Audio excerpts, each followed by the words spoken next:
going on, guys? Welcome to another day here at the Upsaw Shop.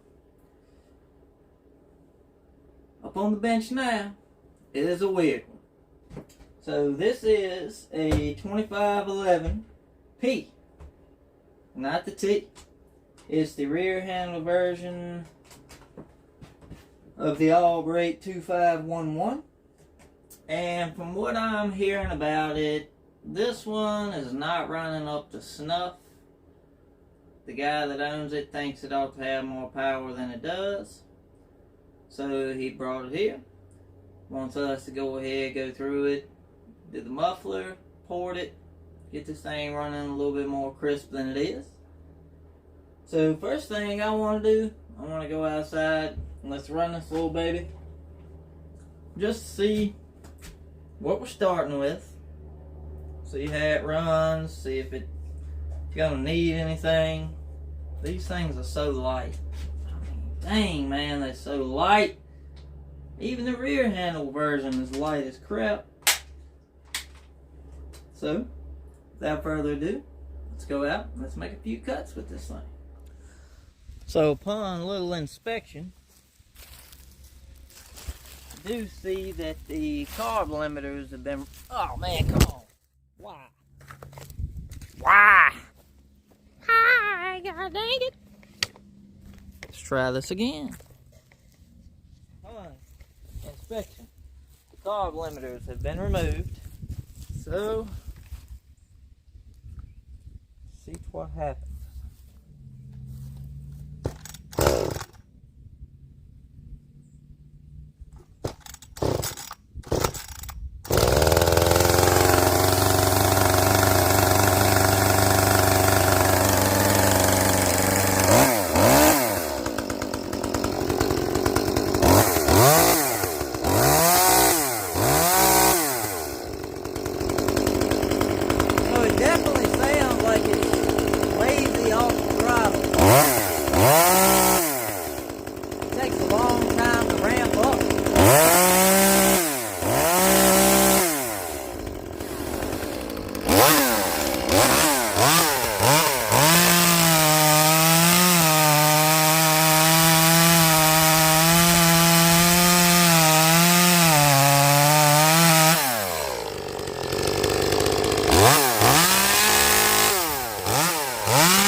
We went out about a turn and a half on the high side, and that's a bit too rich. You got to play with these in the wood when you're tuning them because they got that rev limiter.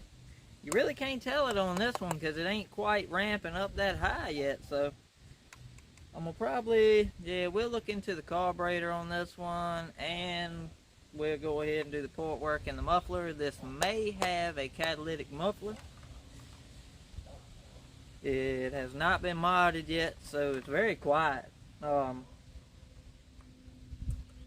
it's it was definitely lean on the high side.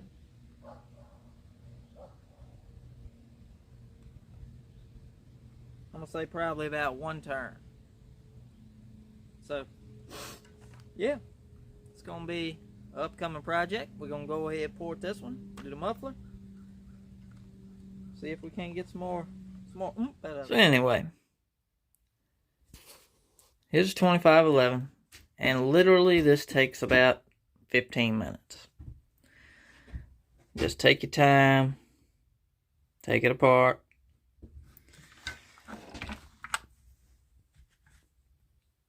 Take your coil wires off. We'll take the coil wire off. Remove your 2 bolts. There's 2 little plastic spacers that set under them. Get those out. Take this little plug. You ain't got to take this plug out, but I do just so it don't drop anywhere when I'm moving it. Take this plug out, and you can get to intake bolts for the boot. They're really small, really short. You gotta go in, and then I just hold this all up and lower them back down through the holes.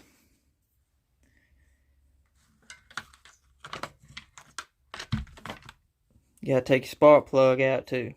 Don't forget that. Take your clutch off. All your worm gear pieces. Take your 2 bolts out your oil pump and just let it flop to the side.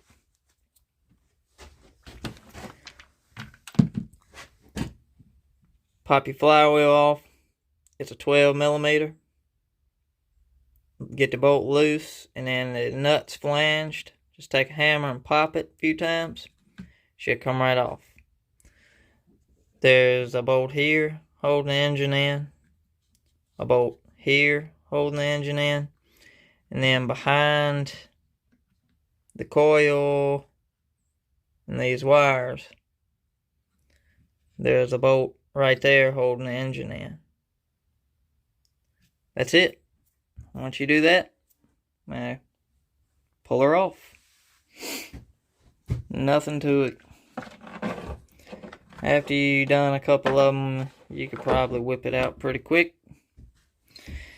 And the whole little assembly comes out. You can buy these whole assemblies pretty cheap too. Next thing I always do is remove that flywheel key. Because if you don't want it to fall out, it's going to fall out. Everything on these things is teeny tiny. I mean, I'm a really small guy, and that's my small hand. So that's a small engine.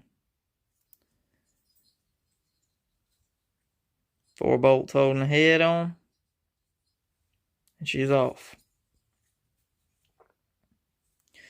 Well, that's where I'm going to call this one for today. Definitely going to go through the carb on this one.